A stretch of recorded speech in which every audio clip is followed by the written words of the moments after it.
नमस्कार, मी पंजाब. आज आहे 21 जून 2025.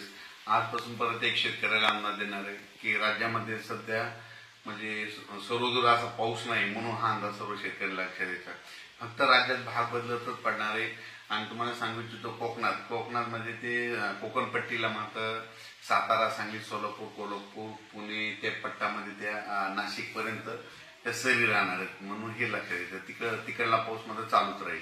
पण राज्यात इतर महाराष्ट्रामध्ये पाऊस म्हणजे काही जिल्ह्यामध्ये कसा राहील तर राज्यात पहिली गोष्ट सर्वदूर पाऊस नाही, भाग बदलत पडणार आहे, त्याच्यामध्ये सरी येणार आहे. सर्वदूर काही मोठा पाऊस नाही, म्हणून हा अंदाज प्रथम सर्व शेतकऱ्यांनी लक्षात घ्यायचा.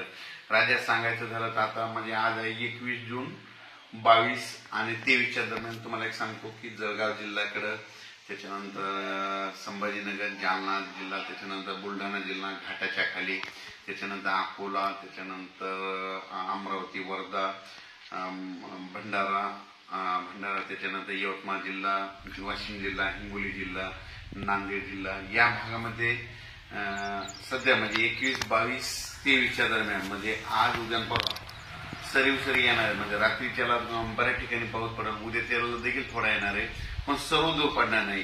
जिल्ह्यामध्ये काही भागामध्ये पडेल, काही भागाला सोडून देणार आहे, म्हणून हा अंदाज लक्षात येतात. फक्त जिल्ह्यामध्ये मात्र पावसाची हजेरी असणार आहे, म्हणून हे लक्षात येतं.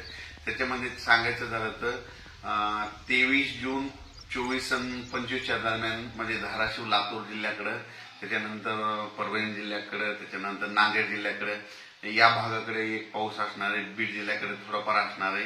म्हणजे सर्वदूर जिल्ह्यात पडणार नाही, फक्त काही भागामधून पडून जाईल, म्हणून हा अंदाज लक्षात येतात. म्हणजे सांगायचं झालं तर 21 जून पासून ते 26 जून पर्यंत असाच पाऊस राहणार आहे, विखुरलेल्या स्वरूपाचा राहणार आहे, सर्वदूर पडणार नाही, म्हणून हे अंदाज लक्षात येतात. राज्यामध्ये आता ही जी वारं चालू आहे ते काही ठिकाणी 25 जूनला बंद होईल, काही ठिकाणी 26 जूनला बंद होईल. आणि हे वारं बंद झाल्याच्या नंतर परत चांगलं पावसाचं वातावरण तयार होणार आहे.